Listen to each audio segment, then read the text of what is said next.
Hello and welcome to CAPS Academic Classes. ഇന്ന് നമ്മൾ discuss ചെയ്യുന്നത് right to information act 2005 base ചെയ്തിട്ടുള്ള കുറച്ച് കാര്യങ്ങളാണ്. Right to information act.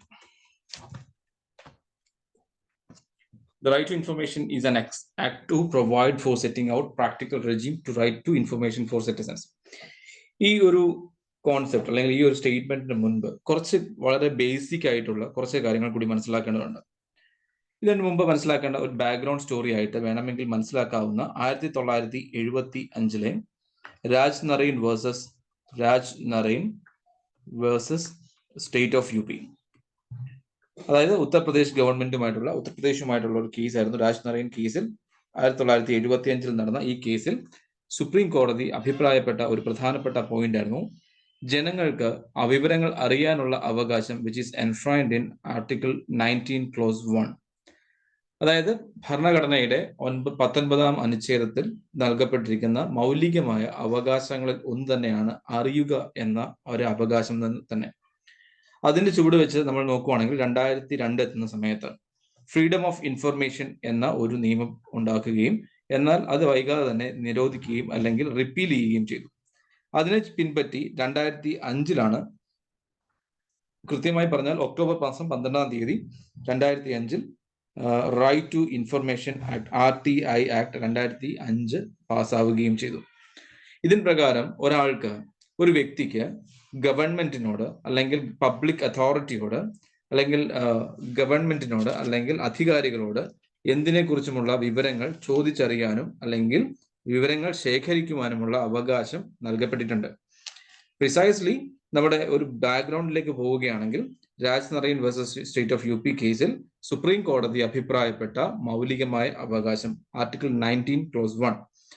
2002 പാസ്സായ ഫ്രീഡം ഓഫ് ഇൻഫർമേഷൻ എന്നറിയപ്പെട്ടിരുന്ന ആക്ട് വൈകാതെ റിപ്പീൽ ചെയ്യപ്പെടുക അല്ലെങ്കിൽ പിൻവലിക്കപ്പെട്ട ആ ആക്ടിന് ശേഷം 2005 ഒക്ടോബർ മാസം 12-ാം തീയതി പുതിയൊരു നിയമമായി നമ്മുടെ ഗവൺമെന്റ് നമ്മുടെ പാർലമെന്റ് വന്നു.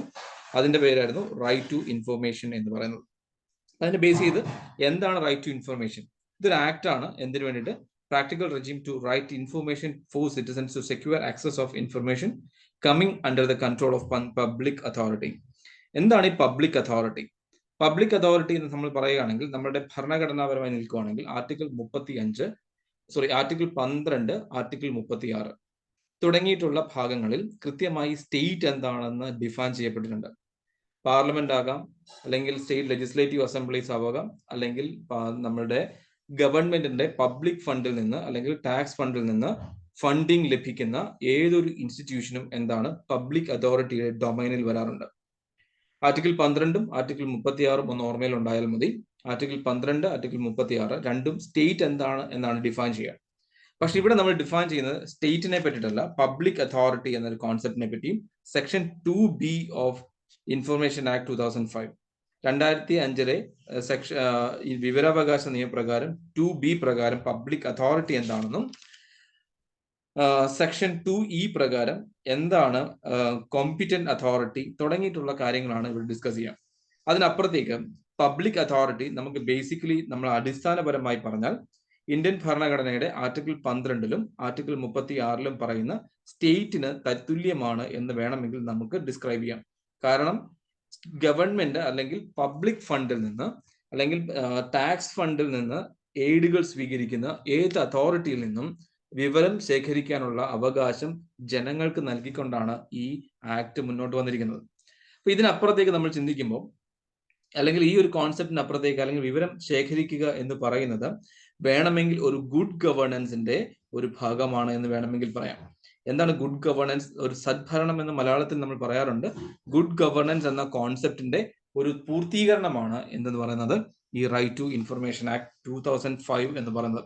ഇത് എങ്ങനെയാണ് ഗുഡ് ഗവേണൻസ് ആയി മാറുന്നത്? RTI act becomes A strong opposition for every system of this country. ഈ രാജ്യത്തിലെ എല്ലാ സിസ്റ്റത്തിന്റെയും അല്ലെങ്കിൽ ഒരു സ്ട്രോങ് ഒപ്പോസിഷൻ ആയിട്ട് അല്ലെങ്കിൽ ശക്തമായ പ്രതിപക്ഷമായിട്ട് എന്ത് വർക്ക് ചെയ്യുന്നുണ്ട്? ഈ ഒരു നമ്മളുടെ റൈറ്റ് ടു ഇൻഫർമേഷൻ ആക്ട് പ്രവർത്തിക്കുന്നുണ്ട്. കാരണം ഈ ഇൻഫോംഡ് ആയിട്ടുള്ള സിറ്റിസൺ എന്ത് ചെയ്യാൻ പറ്റും? They are the backbone of every democratic system. Informed ആയിട്ടുള്ള ഒരു സിറ്റിസനെയാണ് നമ്മൾക്ക് ആവശ്യമായിട്ടുള്ളത്. അതിന് വേണ്ടുന്ന ഒരു എക്സ്ട്രാ മൈലേജ് ആയിരുന്നു റൈറ്റ് ടു ഇൻഫർമേഷൻ ആക്ട് 2005 എന്ന് പറയുന്നത്. ഇതെന്താണ് ഇതിന്റെ ഉദ്ദേശങ്ങൾ എന്ന് പറയുന്നത്? First of all, we need to empower citizens to govern question the government. ഒന്നാമത്തെ ഉദ്ദേശമായിരുന്നു എന്ത്?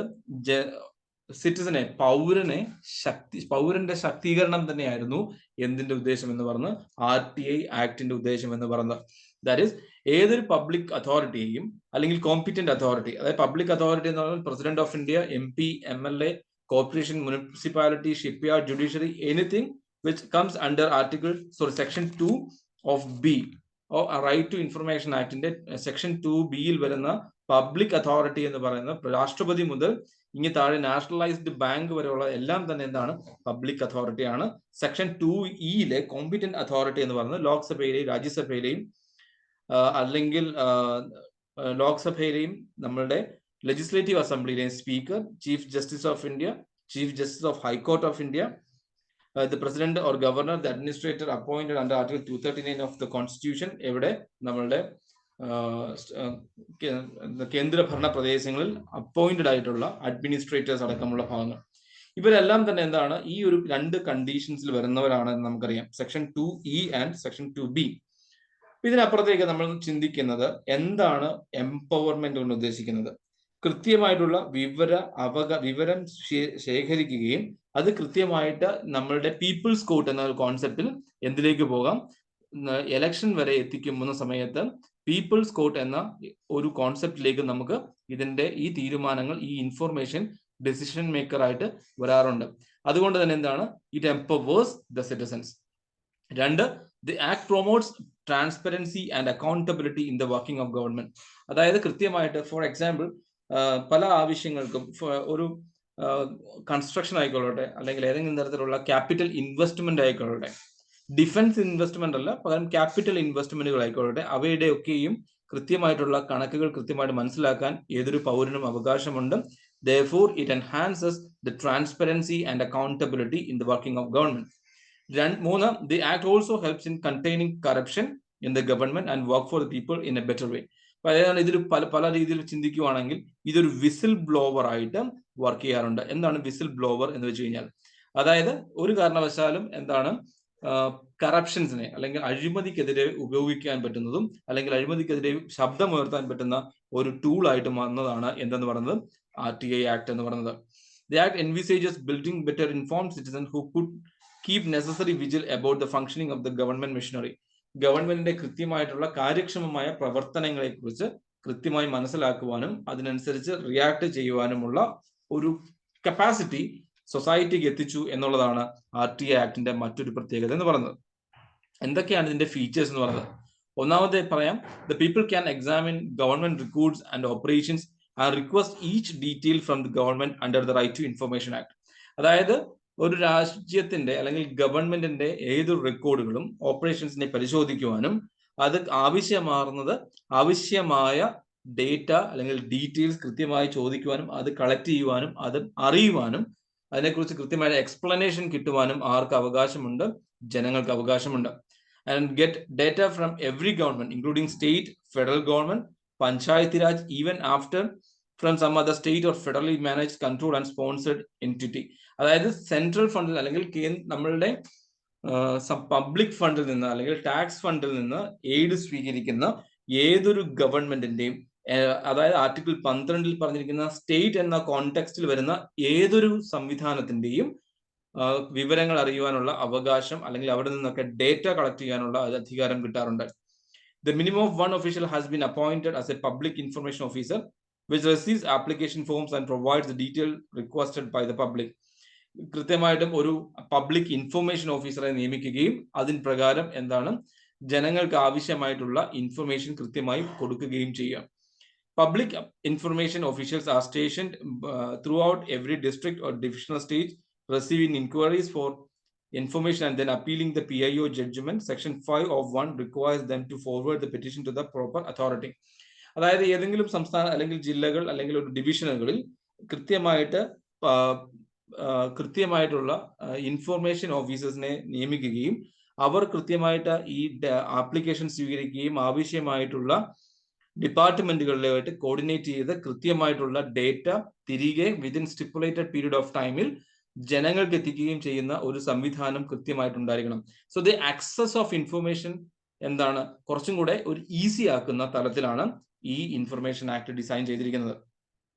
Individuals seeking information should submit a request in Hindi or English, either electronically or handwritten. എന്താണ് നമ്മൾക്ക് വേണമെങ്കിൽ ഇതിനെ മറ്റൊരു രീതി ചിന്തിക്കാം. നമ്മളുടെ ഒഫീഷ്യൽ ലാംഗ്വേജ് ആയിട്ടുള്ള 22 ഒഫീഷ്യൽ ലാംഗ്വേജിൽ ഏത് സംസ്ഥാനത്താണോ ആപ്ലിക്കബിൾ ആയിട്ടുള്ള ഏതൊരു ഭാഷയിലും നിങ്ങൾക്ക് എന്ത് ചെയ്യാം, ഇതിനുള്ള ആപ്ലിക്കേഷൻ നിങ്ങൾക്ക് വെക്കാം. ഇംഗ്ലീഷിലോ, ഭരണഭാഷയായ ഇംഗ്ലീഷിലോ, ഹിന്ദിയിലോ, അല്ലെങ്കിൽ ഇപ്പോൾ ഉദാഹരണം കേരളത്തിലാണെങ്കിൽ കേരളത്തിലെ ഒഫീഷ്യൽ ലാംഗ്വേജ് ഈ മലയാളം എന്ന ഭാഷയിൽ, അല്ലെങ്കിൽ തമിഴ്നാട്ടിലാണെങ്കിൽ തമിഴ് എന്ന ഭാഷയിൽ നിങ്ങൾക്ക് ഡേറ്റ ആപ്ലിക്കേഷൻ കൊടുക്കുവാനും, അതല്ല എന്നുണ്ടെങ്കിൽ ഇംഗ്ലീഷിലാണെങ്കിലും ആപ്ലിക്കേഷൻ കൊടുക്കുവാനും അതിന് ഉത്തരം ലഭിക്കുവാനും നമ്മൾക്ക് ഓരോരുത്തർക്കും അവകാശമുണ്ട്. In the event that the application cannot be submitted in writing, the PIO will provide all necessary help in making the application verbally in order to reduce the request length in composing section 601. ഇതിനകത്ത് കൃത്യമായിട്ടുള്ള സഹായം ലഭ്യമാക്കാൻ എന്താണ് public information officer should be there to provide aid and support while you compile application for right to information. If the petitioner cannot hear, blind or visually impaired, the public body shall provide assistance to ensure that all the pertinent information is available. അതായത് കേൾവിശേഷിയില്ലാത്ത, സംസാരശേഷിയില്ലാത്ത ഒരു വ്യക്തിയാണ് application കൊടുക്കുന്നതെങ്കിൽ അദ്ദേഹത്തിന്റെ കോൺഫിഡൻസിന്, അദ്ദേഹത്തിന് പൂർണ്ണമായ തൃപ്തി ഉണ്ടാകുന്ന വരെയും എന്താണ് ഒരു അസിസ്റ്റൻസിന് വേണ്ട അസിസ്റ്റൻസ് പ്രൊവൈഡ് ചെയ്യുക എന്നതും റൈറ്റ് ടു ഇൻഫർമേഷൻ ആക്ടിന്റെ ഒരു പ്രത്യേകതയാണ്. The petition is not needed to provide any justification for seeking information. അതായത് ഈ ഒരു ഇൻഫർമേഷൻ എന്തിനാണ് ചോദിക്കുന്നത്, എന്തിനാണ് തരുന്നത്, എന്തിനാണ് നിങ്ങൾ ചോദിക്കുന്നത് എന്നറിയാനായിട്ട്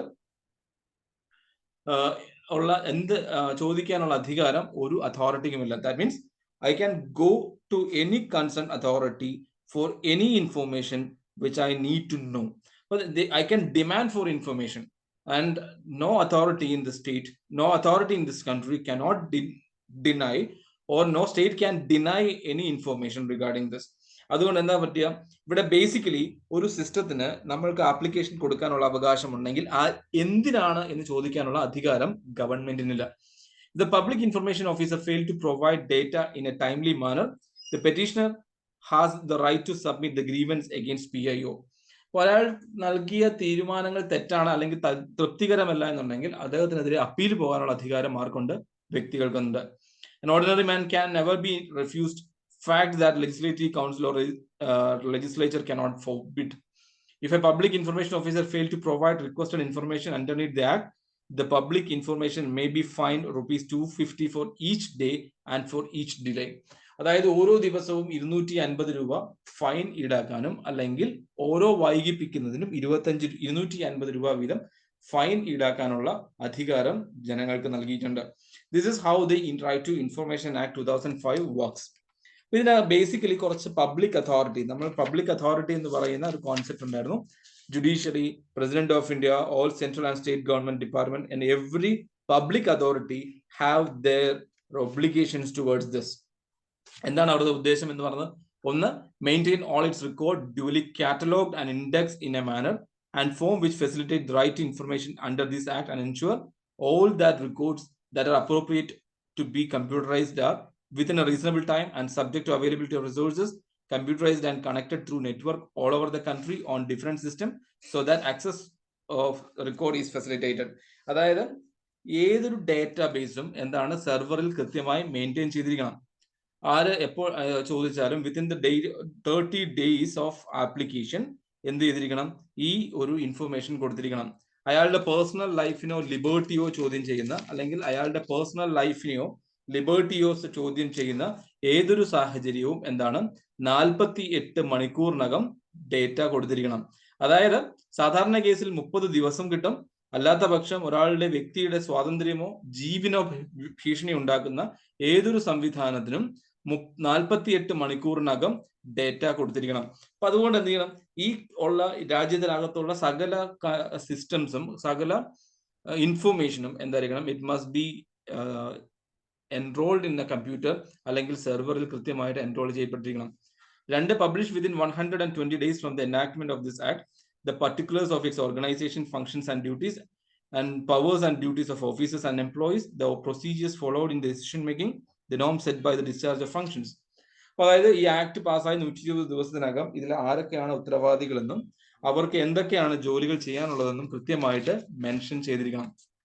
The particulars of any arrangement that exists for consultation with or representation by the members of public in relation to the formulation of policy, implementation thereof.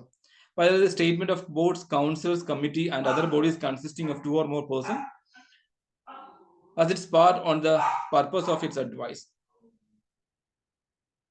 ഇത്തരം ബേസിക്കലി ഇത്തരത്തിലുള്ള കാര്യങ്ങൾ ഡേറ്റാബേസ് കൃത്യമായിട്ട് അപ്ലോഡ് ചെയ്തിരിക്കണം, കൃത്യമായിട്ടുള്ള ആൾക്കാരെ നിയമിച്ചിരിക്കണം, അവരുടെ അധികാരങ്ങൾ കൃത്യമായിട്ട് കൊടുത്തിരിക്കണം. ഇതിനെ കൃത്യമായിട്ടുള്ള ആൾക്കാർക്ക് വിത്തിൻ 120 ഡേയ്സിനുള്ളിൽ ഇത് ആൾക്കാരിൽ എത്തിച്ചിരിക്കണം. ഇത് എങ്ങനെയാണ് റിക്വസ്റ്റ് ചെയ്യേണ്ടത്? ആർക്കും എന്ത് ചെയ്യാം? RTA ആക്ട് 2005 പ്രകാരം ആർക്ക് വേണമെങ്കിലും ഏത് പബ്ലിക് അതോറിറ്റീസിന്റെ കയ്യിൽ നിന്നും ഡേറ്റ സ്വീകരിക്കാനുള്ള അവകാശമുണ്ട്. ഇതൊന്നുകിൽ നമ്മുടെ കൈപ്പടയിൽ എഴുതാം അല്ലെങ്കിൽ ടൈപ്പ് ചെയ്യാം. ഇതൊന്നുകിൽ എന്ത് ചെയ്യാം? ഇംഗ്ലീഷിൽ അല്ലെങ്കിൽ ഹിന്ദിയിൽ അല്ലെങ്കിൽ ഏതെങ്കിലും ഒരു ഒഫീഷ്യൽ ലാംഗ്വേജിൽ ആപ്ലിക്കേഷൻ കൊടുക്കാവുന്നതാണ്. ഇതിന് ആപ്ലിക്കേഷൻ കൊടുക്കുന്ന കൂട്ടത്തിൽ എന്ത് ചെയ്യാം? ഇതിന് കുറച്ച് ഫീസ് അടയ്ക്കേണ്ടതുണ്ട്.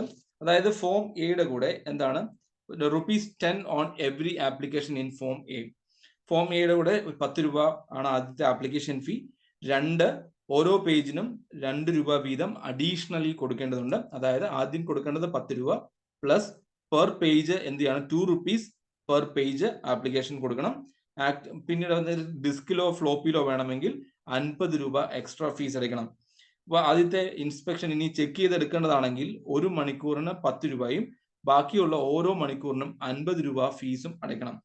ഇത്തരത്തിൽ ഏതെങ്കിലും തരത്തിൽ ഇത് റിജക്റ്റ് ആയി വീണ്ടും അപ്പീലിന് പോവുകയാണെങ്കിൽ വീണ്ടും ഒരു ₹15 ഈ ഒരു RTA ആക്ടിന് വേണ്ടിയിട്ട് ഫീസ് നിങ്ങൾ അടയ്ക്കേണ്ടത്. ബേസിക്കലി നിങ്ങൾ ആദ്യം 10 രൂപ അടയ്ക്കണം. പിന്നീട് ഒക്കിട്ട് ക്രിയേറ്റ് ചെയ്യപ്പെടുന്ന ഓരോ പേജിനും ₹2 വീതം അടയ്ക്കണം. അതിനൊപ്പം ഇതിന് ഡിസ്കിലാക്കിയാണ് വേണ്ടതെങ്കിൽ എന്ത് ചെയ്യണം? ഈ ₹2 ഒഴിവാക്കിയിട്ട് ₹50 അടയ്ക്കണം. പിന്നെ ആദ്യത്തെ ഒരു മണിക്കൂറിന് 10 രൂപയും തുടർന്നുള്ള ഓരോ മണിക്കൂറിലെ തെരച്ചിൽ ഫീ ആയിട്ട് ₹50 നിങ്ങൾ അടയ്ക്കണം. ഇത്രയും ഡേറ്റ ഇതിനകത്ത് ഉൾപ്പെടുത്തിയിരിക്കണം. ഇപ്പൊ എന്താണ് വേണ്ടത്, ഏത് ഇൻഫർമേഷൻ ഏത് ഡിപ്പാർട്ട്മെന്റിൽ നിന്നാണ് വേണ്ടത് തുടങ്ങിയിട്ടുള്ള കാര്യങ്ങൾ, അത് ആർക്ക് വേണ്ടിയിട്ടാണ് വേണ്ടത്, ആരാണ് ഇതിന്റെ ആപ്ലിക്കന്റ് തുടങ്ങിയിട്ടുള്ള ഡീറ്റെയിൽ, അയാളുടെ ബേസിക് ആയിട്ടുള്ള ആവശ്യങ്ങൾ മുഴുവൻ എന്ത് ചെയ്യണം? അതിനകത്ത് ഇൻകോർപ്പറേറ്റ് ചെയ്തിരിക്കണം. എന്നാൽ ഈ RTA ആക്ടിനെ റിജക്ട് ചെയ്യാനുള്ള അവകാശങ്ങൾ പ്രൊവിഷൻസും RTA ആക്ട് നൽകിയിട്ടുണ്ട്. Section 8 close 1, section 9 and section 24. Section 8 close 1 deals with exemption from disclosure of information. ചില ഇൻഫർമേഷൻ ഡിസ്ക്ലോസ് ചെയ്യാതിരിക്കാനുള്ള ചില എക്സംഷൻസ് സെക്ഷൻ 8 ക്ലോസ് 1 കൊടുത്തിട്ടുണ്ട്. If it is related to the sovereignty and integrity of India, the security, strategic, scientific or economic interest of the state, relation with foreign state lead to incitement of an offense. അതായത് രാജ്യത്തിന്റെ പരമാധികാരത്തെ ചോദ്യം ചെയ്യുന്നത്, അഖണ്ഡതയെ സംബന്ധിക്കുന്ന കാര്യങ്ങൾ, രാജ്യസുരക്ഷയെ സംബന്ധിച്ചിട്ടുള്ള കാര്യങ്ങൾ, അല്ലെങ്കിൽ സാമ്പത്തികപരമായിട്ടുള്ള രഹസ്യങ്ങൾ തുടങ്ങിയിട്ടുള്ള കാര്യങ്ങൾ ചോദിച്ചാലും കൊടുക്കാതിരിക്കാനുള്ള അവകാശം ആർക്കുണ്ട്? ഈ RTA-ക്കുണ്ട്. Information regarding commercial confidence, trade secret or intellectual property which would endanger the life or physical safety of any person, information which would impede the process of investigation or prosecution of offenders and so on. അതായത് ഒരു വ്യക്തി സ്വാതന്ത്ര്യത്തിന് മറ്റൊരാളുടെ മൗലികമായ അവകാശങ്ങൾ, right to life, right to secrecy, right to privacy, അതുപോലെ തന്നെ sovereignty, integrity of this nation, അതുപോലെ തന്നെ എക്കണോമിക് ഫ്രീഡം അല്ലെങ്കിൽ എക്കണോമിക് ആയിട്ടുള്ള ഇൻട്രസ്റ്റുകൾ തുടങ്ങിയിട്ടുള്ള ഒരു കാര്യങ്ങളും രഹസ്യ സ്വഭാവമുള്ള ഗവൺമെന്റിന്റെ സിസ്റ്റം ഒന്നും തന്നെ പുറത്താക്കാനുള്ള അവകാശം ആർക്കുമില്ല. അതുകൊണ്ട് തന്നെ സെക്ഷൻ 8 ക്ലോസ് 1 അതിനെ കംപ്ലീറ്റ്ലി ഡിനൈ ചെയ്യുന്നുണ്ട്. Section 9 empowers the central public information officer or state public information officer to reject requests for information which involves infringement of copyright. ഏതെങ്കിലും തരത്തിലുള്ള പകർപ്പ് അവകാശത്തിന്റെ ഇൻഫ്രിഞ്ച്മെന്റ് ആണെങ്കിൽ അതിനെ ഡിനൈ ചെയ്യാനുള്ള അവകാശവും സ്റ്റേറ്റ് നൽകിയിട്ടുണ്ട്. Section 24 it exempts information related to security, and intelligence organisation except allegations of corruption and human rights violation. ഏതെങ്കിലും തരത്തിലുള്ള ഹ്യൂമൻ റൈറ്റ്സ് വയലേഷൻസിനെ വരാൻ സാധ്യതയുണ്ടെങ്കിൽ അതും എന്ത് ചെയ്യണം, അതും എക്സെപ്റ്റ് ചെയ്യാനുള്ള അവകാശം തന്നിട്ടുണ്ട്. ഇപ്പൊ സെക്ഷൻ 8 സെക്ഷൻ 9 ആൻഡ് 24 ഇവയാണ് പ്രധാനമായിട്ടും എന്ത് ചെയ്യുന്നത്, ഇൻഫോർമേഷനെ എക്സെപ്റ്റ് ചെയ്യുന്ന അല്ലെങ്കിൽ പുറത്തേക്ക് അല്ലെങ്കിൽ മാറ്റി വയ്ക്കുന്നത് അല്ലെങ്കിൽ തള്ളിക്കളയാനുള്ള ചില കാര്യങ്ങൾ എന്ന് പറയുന്നത്. പ്രധാനപ്പെട്ട മറ്റു ചില റിജക്ഷന്റെ കാരണങ്ങളാണ്. ഒന്ന്, sovereignty, it security, strategic, scientific or economic interest, the information has already been publish ചെയ്തിട്ടുള്ള, അതായത് പ്രസ് ഇൻഫർമേഷൻ ബ്യൂറോ വഴിയോ PIB വഴിയോ മറ്റേതെങ്കിലും ഗസറ്റ് വഴിയോ അല്ലെങ്കിൽ ന്യൂസ് പേപ്പേഴ്സ് വഴിയോ ഏതെങ്കിലും ന്യൂസ് ചാനൽ വഴിയോ പബ്ലിഷ് ചെയ്തിട്ടുള്ള ഇൻഫർമേഷൻ വീണ്ടും കൊടുക്കേണ്ട ആവശ്യമില്ല. അതെന്ത് ചെയ്യാം, അത് ഡിനൈ ചെയ്യാൻ പറ്റും. പക്ഷെ ഡിനൈ ചെയ്യുന്നതിന്റെ കാരണം കൃത്യമായിട്ട് അതിൽ വെച്ചിരിക്കണം. Information would endanger someone's life or physical safety. ഒരാളുടെ ശാരീരികമായിട്ടുള്ളതോ അല്ലെങ്കിൽ ജീവിതപരമായിട്ടുള്ളതോ കാര്യങ്ങളെ അപകടപ്പെടുത്തുന്ന ഇൻഫർമേഷൻ ആണെങ്കിൽ അത് ഡിനൈ ചെയ്യാൻ പറ്റും. Information would harm the safety in preservation of records. ഏതെങ്കിലും തരത്തിലുള്ള സെക്യൂരിറ്റി ഡേറ്റയുടെ റെക്കോർഡ്സിൽ ഒരു സേഫ്റ്റി ഉണ്ടാവുന്നില്ല എന്നുണ്ടെങ്കിൽ അതിനെ ഡിനൈ ചെയ്യാനുള്ള അവകാശവും അവർക്കുണ്ട്, സ്റ്റേറ്റിനുണ്ട്. Some information would disproportionately divert public authority resources. അതായത് പബ്ലിക് അതോറിറ്റി റിസോഴ്സസിനെ ഡൈവേർട്ട് ചെയ്യുന്ന ഏതെങ്കിലും തരത്തിലുള്ള ഇൻഫർമേഷൻ ആണ് ചോദിക്കുന്നതെങ്കിൽ അതും ഡിനൈ ചെയ്യാനുള്ള അവകാശമുണ്ട്. എന്നാൽ അതുപോലെ തന്നെ എന്ത് ചെയ്യാം, നമുക്ക് അപ്പീൽ പോകാനുള്ള ഒരു അവകാശം കൂടെ നമ്മുടെ സ്റ്റേറ്റ് നമുക്ക് തന്നിട്ടുണ്ട്. അപ്പം എന്തൊക്കെ കാരണത്തിലാണ് അപ്പീലിന് പോകേണ്ടത്? അതായത് PIO, അതായത് ഒരു പബ്ലിക് ഇൻഫർമേഷൻ ഓഫീസർ 30 ദിവസത്തിനകം ഇയാൾ റെസ്പോണ്ട് ചെയ്തിട്ടില്ല എന്നുണ്ടെങ്കിൽ നമുക്ക് RTI ആക്ട് ഫയൽ ചെയ്തതിനു ശേഷം 37 ദിവസത്തിന് മുൻപ് അല്ലെങ്കിൽ 37 ദിവസങ്ങൾക്ക് ശേഷം അല്ലെങ്കിൽ 60 ദിവസങ്ങൾക്ക് മുൻപ് അപ്പീലിന് പോകാം.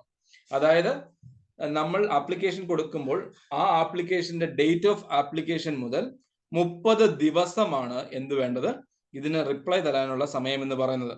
അതും തന്നിട്ടില്ല, 30 ദിവസം തന്നിട്ടില്ല എന്നുണ്ടെങ്കിൽ ഡേറ്റ് ഓഫ് ആപ്ലിക്കേഷന് ശേഷം 37 ദിവസം മുതൽ 60 ദിവസം വരെയുള്ള സമയങ്ങളിൽ അപ്പീലിന് പോകാം. രണ്ടാമത്തെ condition, application submitted through APIO assistant public information officer വഴിയാണ് കൊടുത്തതെങ്കിൽ പബ്ലിക് ഇൻഫർമേഷൻ ഓഫീസർ എന്നിട്ടും ഈ 30 ദിവസത്തിനകം ഈ ഒരു തരത്തിലുള്ള ഒരു റെസ്പോണ്ട് ചെന്നിട്ടില്ല എന്നുണ്ടെങ്കിൽ ഡേറ്റ് ഓഫ് ആപ്ലിക്കേഷൻ മുതൽ 37 ദിവസം മുതൽ 60 ദിവസം വരെയുള്ള എവിടെ വേണമെങ്കിലും നിങ്ങൾക്ക് എന്ത് ചെയ്യാം, ഈ അപ്പീലിന് പോകാം. അതുപോലെ തന്നെ എന്താണ്, RTI application has been transferred to another PIO who doesn't respond within 30 days of receipt of application. അതായത് ഒരു ഇൻഫർമേഷൻ ഓഫീസർ മറ്റൊരു ഇൻഫർമേഷൻ ഓഫീസർക്ക് ട്രാൻസ്ഫർ ചെയ്തിട്ടും 30 ദിവസത്തിനകം ഇൻഫർമേഷൻ കിട്ടുന്നില്ല എന്നുണ്ടെങ്കിൽ then also you can go for this fundamental of having information appeal from the day of 37th day since the date of application till 60th day since the day of application. 4, ഏതെങ്കിലും തരത്തിലുള്ള third പാർട്ടിക്ക് വേണ്ടി issue ചെയ്തിട്ടുണ്ടെങ്കിൽ അതിന് എന്താണ്, അദ്ദേഹം ഒരു third പാർട്ടിയാണ് ആപ്ലിക്കേഷൻ കൊടുത്തിട്ടുള്ളതെങ്കിൽ അദ്ദേഹം ഒരു 40 ദിവസത്തിനകം ഈ റിപ്ലൈ കൊടുത്തിട്ടില്ല എന്നുണ്ടെങ്കിൽ 47 ദിവസം മുതൽ 70 ദിവസം വരെയുള്ള സമയങ്ങളിൽ എന്ത് ചെയ്യാം, ഇതിനുള്ള അപ്പീലിന് പോകാവുന്നതാണ്. ഇതൊക്കെയാണ് ഇതിന്റെ അപ്പീലും സർക്കംസ്റ്റാൻസസ് ഓഫ് അപ്പീലും ഡേറ്റ് ഓഫ് അപ്പീൽസ് എന്നൊക്കെ പറയുന്നത്. ഇത്രയും കാര്യങ്ങളാണ് പ്രധാനമായിട്ട് നിങ്ങളുടെ എക്സാം പോയിന്റ് ഓഫ് വ്യൂവിൽ റൈറ്റ് ടു ഇൻഫർമേഷൻ ആക്ടിന് വേണ്ടി പഠിക്കേണ്ടത്.